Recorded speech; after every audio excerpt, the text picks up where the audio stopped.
Happy Friday, everybody.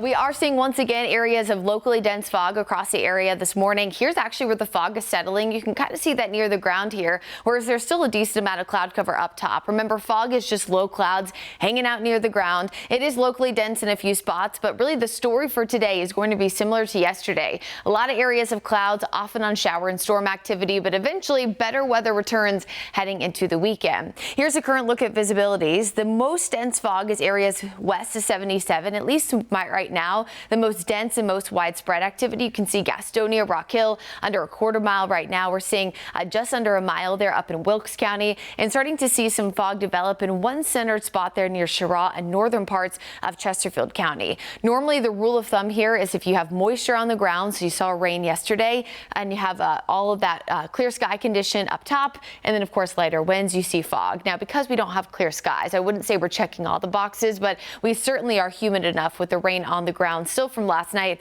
to see the fog become more widespread this morning.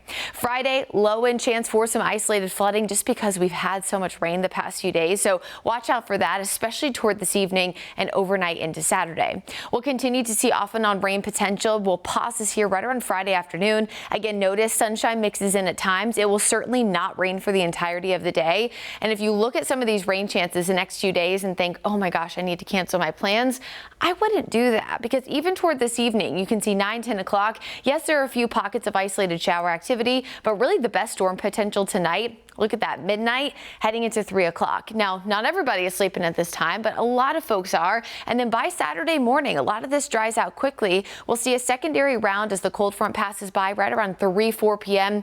In the afternoon. You can see that there. But other than that, notice by kickoff for Charlotte FC, we're nice and dry here in the Queen City, and then even drier air returning heading into the second half of the weekend. So today, upper 70s because of a few more clouds. Tomorrow, 80s return. Sunday looks picture perfect. Behind that cold front that brings rain and storms Saturday, we get cooler and drier weather returning. Now we will turn more summer-like heading into next week, with temperatures eventually rebounding to the upper 80s by Wednesday, but certainly an enjoyable day on Sunday as well as Monday with cooler and drier air in place.